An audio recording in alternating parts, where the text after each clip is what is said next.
Randy sedikit heran ketika mendengar orang itu datang untuk mencari ayam. Masa? Iya, dia cari ayam lepas selarut ini, apalagi di tengah hutan. Apa dia pendaki mabuk? Atau, mungkin warga sekitar sini? Randy bergumam lirih. Sesaat, Randy tak tahu harus berbuat apa karena dia merasa tak mungkin untuk mengadukan teman-temannya yang telah memanggang ayam itu. Sialan, bakal panjang urusannya ini. Randy menoleh ke belakang. Ternyata, Wayan telah terbangun dan tangannya tertempel di mulut memberi isyarat. Dia menggeleng. Randy segera mengerti maksud Wayan lalu mencoba mengintip dari lubang di penghujung zipper tenda yang sedikit terbuka. Kabut di luar makin tebal hingga pohon-pohon pun tersamar. Cahaya api unggun yang masih menyala sedikit menerangi area camping ground. Sekian detik mencari tahu keberadaan orang asing itu, tiba-tiba saja seseorang melintas persis di depan pintu tenda. Jaraknya begitu dekat, Randy tak dapat melihat wajah orang asing itu. Dadanya berdebar dan napas tertahan sejenak. Bau apa ini? Suara Randy dengan nada berbisik ketika menghidu bau yang sangat tak sedap. Tak kuat dengan bau itu, Randy pun menjauhi pintu tenda tanpa menimbulkan suara sedikit pun. Di dalam tenda, mereka terus mengamati bayangan itu tanpa tahu harus berbuat apa. Setelah sekian menit orang asing itu berdiri di depan pintu tenda, akhirnya dia melangkah menjauh. Namun, ada yang aneh, gerak langkahnya seperti mengejar jalan. Setelah bayangannya tak ada lagi, Randy kembali mencoba mengintip. Kali ini melalui lubang ventilasi tenda di sisi kanannya. Dari lubang berukuran sejengkal itu, Randy melihat seseorang tengah menunduk seperti sedang mencari sesuatu di depan tenda perempuan. Randy kembali mundur dan membisiki Wayan, "Parang, Yan. Kayaknya dia mau buka tenda cewek." Dengan tenang, Wayan mengambil parang yang terselip di sisi lengan Vian yang tidur lelap lalu menyodorkannya kepada Randy. Randy kembali berbisik, "Kalau dia macam-macam, kita lawan." Randy kini bersiap membuka pintu tenda. Dadanya makin berdebar saat kembali mendekatkan mata ke lubang ventilasi. "Astagfirullah," ucap Randy memekik saat melihat orang itu berdiri tegak. Wayan melotot. "Kamu kenapa?" tanyanya tak mengerti saat melihat tingkah Randy. Randy tak menjawab dan segera mencari sleeping bag. Cepat-cepat dia menyelimuti diri lalu bersembunyi di antara Wayan dan Vian ketika suara langkah kaki terdengar mendekat. Tiba-tiba, suara teriakan terdengar memekik diiringi tenda yang berguncang dengan keras. "Ark, mana? Mana? Wayan, azan, Yan, azan cepat." Randy tak berani mengangkat wajah. Wayan menarik badan Randy lalu mengambil posisi di tengah. "Saya Hindu, goblok." Tenda terus berguncang kasar saat Randy dan Wayan mencari posisi teraman menurut mereka hingga akhirnya Randy memberanikan diri mengumandangkan azan dengan keras karena tak tahu harus berbuat apa. Dia tak hafal ayat Al-Quran selain bacaan salat dan juga azan. "Kalian kenapa sih berisik?" Vian mendorong tubuh Randy dan Wayan yang terus menghimpitnya. Wajahnya tampak kesal. Bang Ancor, bangun, Bang, tolong!" teriak Wayan dengan suara keras dan bernada panik. Seketika itu juga guncangan tenda melemah lalu berhenti. Suasana pun menjadi hening. Vian kini duduk menatap teman-temannya dengan wajah bingung. Karena tak tahu apa yang terjadi, dia tiba-tiba saja membuka tenda lebar-lebar hingga seluruh area camping ground terlihat jelas. "Stop, jangan keluar," ucap Randy menahan Vian agar tak keluar. "Saya mau ambil minum," balas Vian. "Jangan keluar dulu." Tangan Randy makin keras memegang lengan Vian. Wayan pun menengok keluar tenda, melihat area sekitar camping ground.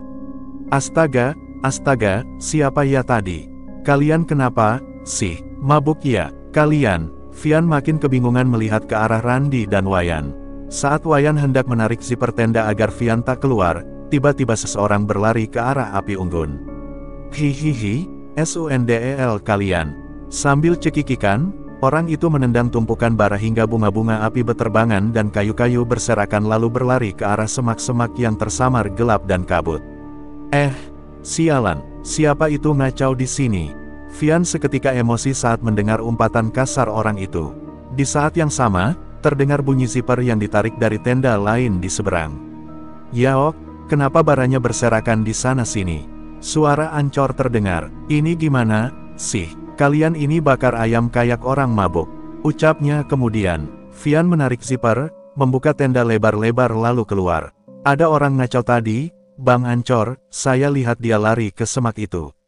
"Kejar Ayok." Suaranya masih terdengar emosi. Randi menyusul keluar tenda lalu diikuti Wayan. Bang, ya Allah tadi saya lihat orang itu nggak ada kepalanya, sumpah. Ucapnya bergetar menceritakan apa yang dia lihat. Ancor mengernyitkan dahi dan menatap serius ke arah teman-temannya. Dia seakan mencari kebenaran dari ucapan Randi. Saya ndak dengar apa-apa, saya keluar karena kamu berisik sekali di tengah hutan, Bang Ancor. Benar, Bang Ancor, tadi ada orang goyangin tenda kami. Sela Wayan, yang nendang api tadi itu maksudmu, Ran?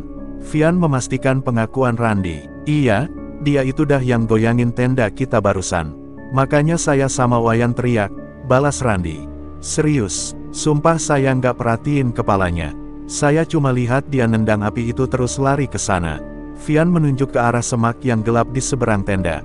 Saya juga nggak lihat pasti orangnya, Bang, cuma Randi yang ngintipin. Tapi, saya dengar dia cari ayam ke sini, terang Wayan. Terus dia ngamuk goyangin tenda keras sekali. Cari ayam, Ancor tampak sedikit terkejut mendengar pengakuan Wayan. Benar, tadi saya belum tidur dan saya dengar sendiri kalau dia cari ayamnya. Apa iya yang kalian makan itu ayam punya orang tadi? Ucap Randi. Nah, kan, sekarang bagaimana? Saya sudah ingatin. Ancor tampak kesal. Gojin, Tommy, keluar dulu. Ada masalah ini, panggilnya lagi. Tak lama Tommy keluar dengan penerang di tangannya. Apa kamu yakin yang kamu lihat itu nggak ada kepalanya, Ran?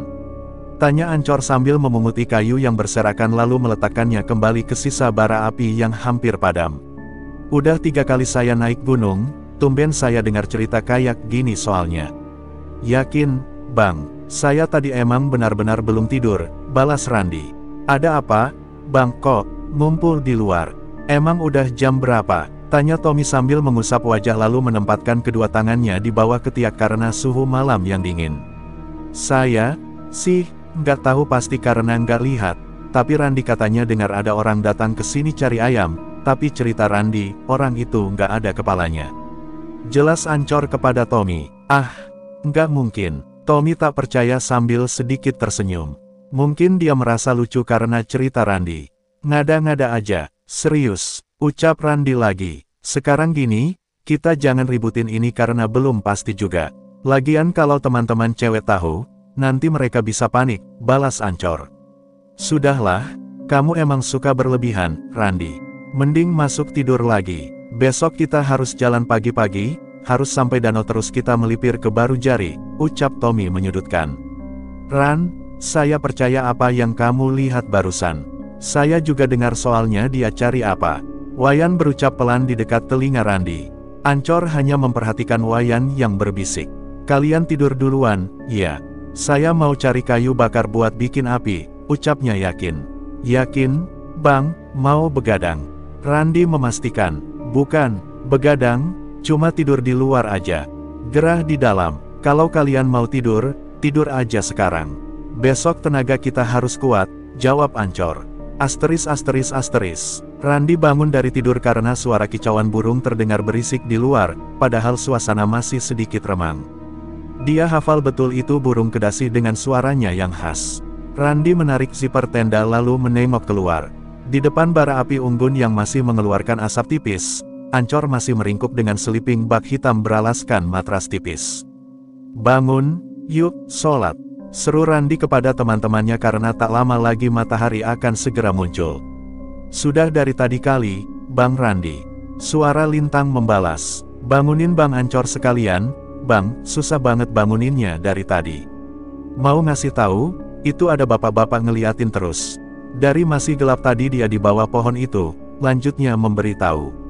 Randi mengucek mata agar dapat melihat dengan jelas. Setelah matanya terasa segar, dia berpura-pura menyentar pepohonan seolah-olah mencari keberadaan burung yang terus berkicau. Saat tepi pendaran cahaya senter mengenai orang yang dimaksud Lintang, Randi menyadari, ternyata itu bapak-bapak yang berpapasan dengan mereka di Bunut Ngengkang semalam. Bukannya itu bapak yang bilang supaya kita jangan berisik. Randi memastikan, dengan tangan bersadakap, orang asing itu terus memperhatikan sambil mulutnya mengunyah sesuatu. Iya kayaknya, Bang, tapi, kenapa dia kayak gitu ngelihatin kita? Dari tadi, loh, itu, saya mau sholat tadi bareng Wawa jadi nggak nyaman. Was-was, Kayak diperhatiin terus. Nanti selesai sholat saya ke sana pura-pura nanya. Dia pasti warga kampung dekat-dekat sini, balas Randi.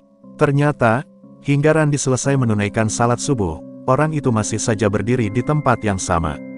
Entah apa maksudnya.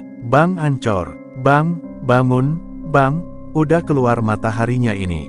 Abang belum sholat. Randi membangunkan laki-laki berkulit gelap itu sambil menepuk-nepuk punggungnya. Ancor bangun dan langsung duduk. Astagfirullah kesiangan. Saya belum sholat. Bang, bapak yang semalam kita ketemu di Bunut Ngengkang itu dari tadi dia berdiri di sana, ngeliatin terus. Kita samperin, yok. Randi mengajak Ancor walau leadernya itu belum sepenuhnya terlihat segar.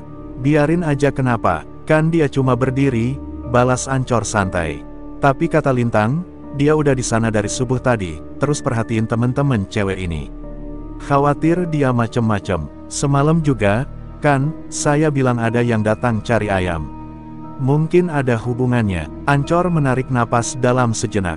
Hami, ya udah, ayo kita ke sana. Bapak itu melihat ke arah Randi dan teman-temannya dengan tatapan tak suka.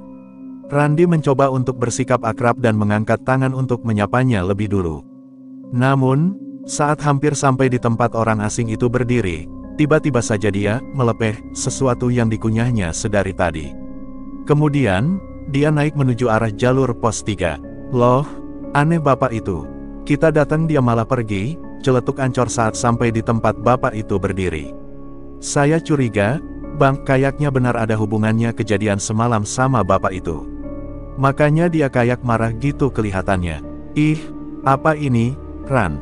Ucap Ancor menunduk melihat ke arah permukaan tanah. Sebentuk tangan monyet hitam yang sudah terkoyak bercampur darah tergeletak di sana, persis di tempat bapak itu melepeh sesuatu dari mulutnya. Itu juga, bang, Randi menunjuk ke arah pangkal pohon beringin. Ternyata, di sana ada sisa ayam putih segar dan kepala monyet yang telah bersih dari kulitnya. Apa ayam semalam itu? Astagfirullah. Ayo, kita pergi dari sini, Ran. Cepat, nggak bener, dah, nih.